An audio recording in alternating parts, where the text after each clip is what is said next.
Assalamualaikum warahmatullahi wabarakatuh. Jumpa lagi dengan saya, Devi Yusanti, dalam diskusi sesi 8 MPDR 5302, Studi Komparatif Pendidikan Dasar di berbagai negara. Baik, pada kesempatan ini saya akan memaparkan hasil analisis saya mengenai sistem pendidikan di ASEAN dan Asia Pasifik, serta bagaimana implementasinya di lingkungan sekolah saya, yaitu SD Negeri 51 Krui, Kecamatan Pesisir Selatan, Kabupaten Pesisir Barat, Lampung. Baik, pada sesi kali ini saya akan membahas 3 hal utama, yaitu yang pertama menganalisis sistem, jenjang, dan juga struktur pendidikan dasar di negara-negara ASEAN. Kemudian kedua, membandingkan kebijakan pengelolaan pendidikan antara negara ASEAN dan Indonesia. Dan yang ketiga, melihat bagaimana hal tersebut diterapkan di sekolah saya. Secara umum, struktur pendidikan dasar di negara ASEAN relatif sama, yaitu 6 tahun sekolah dasar, 3 tahun menengah pertama, dan 3 tahun untuk menengah atas.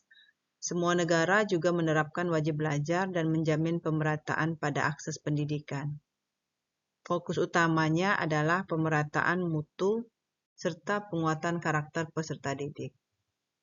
Indonesia, Malaysia, Thailand, dan Singapura juga memiliki arah kebijakan yang sejalan.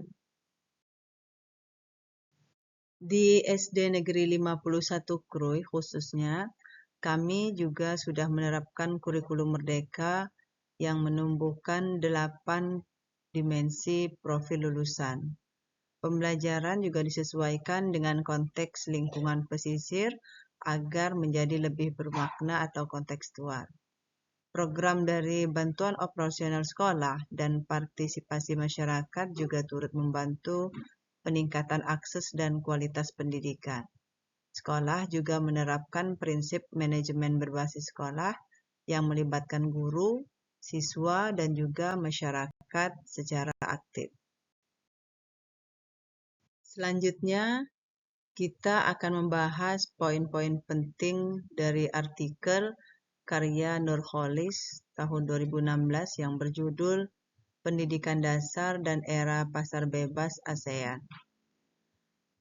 Yang kali ini menyoroti 5 hal penting. Yang pertama tentang globalisasi dan MEA menuntut pendidikan adaptif dan juga kompetitif. Kemudian yang kedua, pendidikan dasar menjadi pondasi moral dan etika. Ketiga, kurikulum harus berorientasi pada kreativitas dan teknologi. Dan selanjutnya, guru dan kepala sekolah berperan sebagai penggerak adanya inovasi. Kemudian yang kelima, adanya manajemen sekolah yang perlu bersifat partisipatif dan juga kolaboratif. Artikel ini juga menekankan perlunya pembelajaran aktif, kreatif, dan kolaboratif. Guru bukan lagi satu-satunya sebagai sumber informasi, melainkan fasilitator yang menuntun siswa untuk menemukan makna dari apa yang sudah mereka pelajari. Pendidikan dasar juga harus membentuk atau mencetak manusia yang cerdas intelektual, spiritual, dan juga profesional. Baik, selanjutnya kita akan membahas tentang kaitan dengan video Introduction to ASEAN Education, di mana video ini menjelaskan bagaimana negara-negara ASEAN bekerja sama dalam meningkatkan kualitas pendidikan. Visi utamanya adalah education for all, lifelong learning, dan human development. Fokusnya yaitu tentang inovasi kurikulum, peningkatan kualitas guru, serta adanya penggunaan teknologi digital dalam pembelajaran. Hal ini sangat sejalan dengan arah kebijakan pendidikan di Indonesia khususnya saat ini. Jika kita bandingkan Ketiganya, saling melengkapi. Artikel menekankan kesiapan untuk menghadapi adanya globalisasi. Video juga menyoroti tentang kolaborasi antar negara dan inovasi dalam pendidikan. Sedangkan materi yang telah disampaikan yaitu menampilkan kesamaan struktur sistem pendidikan di ASEAN. Dalam praktiknya di sekolah saya, yaitu SD Negeri 51 Krui, hal-hal tersebut diwujudkan melalui literasi digital. Pembelajaran berbasis proyek, kemudian dengan menerapkan guru-guru yang reflektif, serta adanya keterlibatan aktif masyarakat dalam pengembangan sekolah.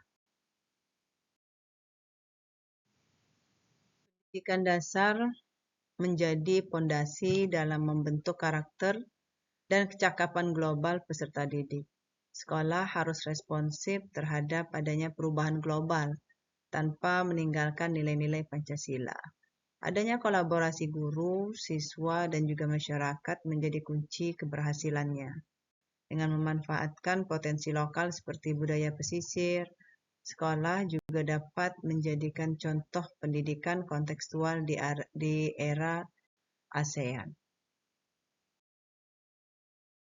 Sebagai penutup, sistem pendidikan di ASEAN dan Indonesia memiliki arah yang sama, yaitu adanya pemerataan dalam pendidikan, karakter, dan juga inovasi. Baik yang dibahas di dalam artikel, video, maupun praktik nyata yang ada menunjukkan bahwa transformasi pendidikan dasar adalah sebuah kebutuhan yang mendesak. SD Negeri 51 Krui juga menjadi contoh bagaimana nilai lokal dan visi global dapat bersinergi untuk menyiapkan generasi yang cerdas, berkarakter, dan juga siap bersaing di tingkat ASEAN.